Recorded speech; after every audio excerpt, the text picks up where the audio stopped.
बिस्मिल्लाहिर्रहमानिर्रहीम। क्या तुमने उस शख्स के हाल पर गौर नहीं किया जिसने इब्राहीम अलैहिस्सलाम से झगड़ा किया था? झगड़ा उस बात पर कि इब्राहीम अलैहिस्सलाम का रब कौन है, और इस बिना पर उस शख्स को अल्लाह ने हुकूमत दे रखी थी। जब इब्राहीम अलैहिस्सलाम ने कहा मेरा रब वो है जिसके अख्तियार में ज़िंदगी और मौत है, तो उसने जवाब दिया ज़िंदगी और मौत मेरे अख्तियार में है। इब्राहीम अलैहिस्सलाम ने कहा अच्छा, अल्लाह सूरज को मशरिक से निकालता है, तू ज़रा उसे मगरिब से निकाल ला। यह सुनकर मुनकर हक शजदर रह गया, मगर अल्लाह जालिमों को राय रास्त नहीं दिखाया करता। ऊपर दावा किया गया था कि मोमिन का हामी और मददगार अल्लाह होता है और वो उसे तारीकियों से रोशनी में निकाल लाता है, और काफिर के मददगार तागूत होते हैं और वो उसे रोशनी से तारीकों की तरफ खींच ले जाते हैं। एक ऐसा शख्स जिसके सामने वाज़ेह दलाइल के साथ हकीकत पेश की गई और वो उसके सामने लाजवाब भी हो गया, मगर चूंकि उसने तागूत के हाथ में अपनी नकेल दे रखी थी, इसलिए वज़ू हक के बाद भी वो रोशनी में ना आया और तारीकों ही में भटकता रह गया। उस शख्स से मुराद नमरूद है जो हजरत इब्राहीम अलैहिस्सलाम के वतन इराक का बादशाह था, जिस वाक़े का यहाँ जिक्र किया जा रहा है। उसकी तरफ कोई इशारा बाइबल में नहीं है, मगर तलमूद में ये पूरा वाक़या मौजूद है और बड़ी हद तक कुरान के मुताबिक है। उसमें बताया गया है कि हजरत इब्राहीम अलैहिस्सलाम का बाप नमरूद के यहाँ सल्तनत के सबसे बड़े ओहदेदार chief officer of the state का मनसब रखता था।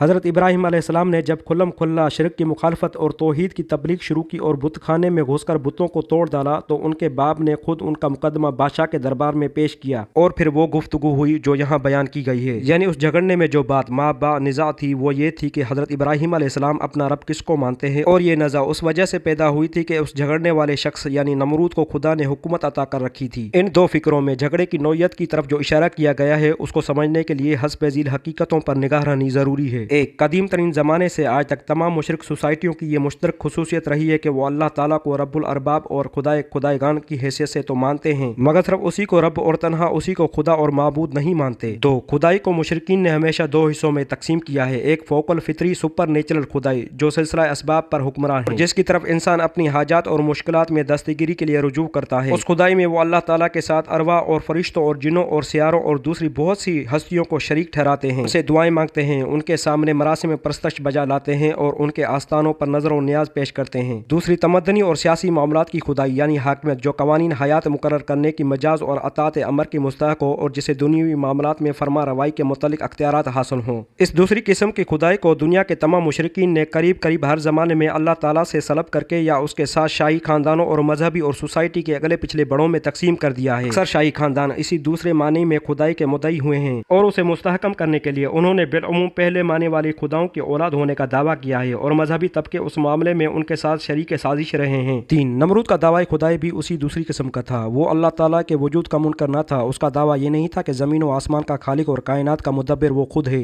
उसका कहना यह नहीं था कि असबाब आलम के पूरे सिलसिले पर उसी की हुकूमत चल रही है, बल्कि उससे दावा इस अमर का था कि इस मुल्क इराक का और उसके बाशिंदों का हाकिम मुतल्लिक मैं हूँ, मेरी ज़बान कानून है, मेरे ऊपर कोई बालातर इक़्तिदार नहीं है जिसके सामने मैं जवाबदेह हूँ। इराक का हर वो बाशिंदा बागी और गद्दार है जो इस हैसियत से मुझे अपना रब न माने या मेरे सिवा किसी और को रब तस्लीम करे। चार, इब्राहीम अलैहिस्सलाम ने जब कहा मैं सिर्फ एक रब्बुल आलमीन ही को खुदा और माबूद और रब मानता हूँ और उसके सिवा सबकी खुदाई और रबूबियत का कतई तौर पर मुनकर हूँ, तो सवाल सिर्फ यही पैदा नहीं हुआ कि कौमी मजहब और मजहबी माबूदों के बारे में उनका ये नया अकीदा कहाँ तक काबिल बर्दाश्त है, बल्कि सवाल ये भी उठ खड़ा हुआ कि कौमी रियासत और उसके मरकजी इक़्तिदार पर उस अकीदे की जो जद पड़ती है उसे क्यों कर नजरअंदाज किया जा सकता है। यही वजह है कि हजरत इब्राहीम अलैहिस्सलाम जुर्म बगावत के इल्जाम में नमरूद के सामने पेश किए गए। अगरचे हजरत इब्राहीम अलैहिस्सलाम के पहले फिक्रे ही से ये बात वाज़ेह हो चुकी थी कि रब अल्लाह के सिवा कोई दूसरा नहीं हो सकता, तहम नमरूद उसका जवाब ढटाई से दे गया। लेकिन दूसरे फिक्रे के बाद उसके लिए मजीद ढटाई से कुछ कहना मुश्किल हो गया। वो खुद भी जानता था कि आफ्ताब व महताब उसी खुदा के जेर फरमान है जिसको इब्राहीम अलैहिस्सलाम ने रब माना है। फिर वो कहता तो आखिर क्या कहता, मगर इस तरह जो हकीकत उसके सामने बेनकाब हो रही थी उसको तस्लीम कर लेने की मानी अपने मुत्तकल अनान फरमा रवाई से दस्तबरदार हो जाने के थे, जिसके लिए उसके नफ्स का तागूत तैयार ना था। लिहाजा वो सिर्फ शजदर ही होकर रह गया, खुद परस्ती की तारीकी से निकलकर हक परस्ती की रोशनी में ना आया। अगर इस तागूत के बजाय उसने खुदा को अपना वली व मददगार बनाया होता तो उसके लिए हजरत इब्राहीम अलैहिस्सलाम की उस तबलीग के बाद राह रास्त खुल जाती। तलमूद का बयान है कि उसके बाद उस बादशाह के हुक्म से हजरत इब्राहीम अलैहिस्सलाम कैद कर दिए गए। 10 रोज तक वो जेल में रहे। फिर बादशाह की कौंसल ने उनको जिंदा जलाने का फैसला किया और उनके आग में फेंके जाने का वो वाक़या पेश आया।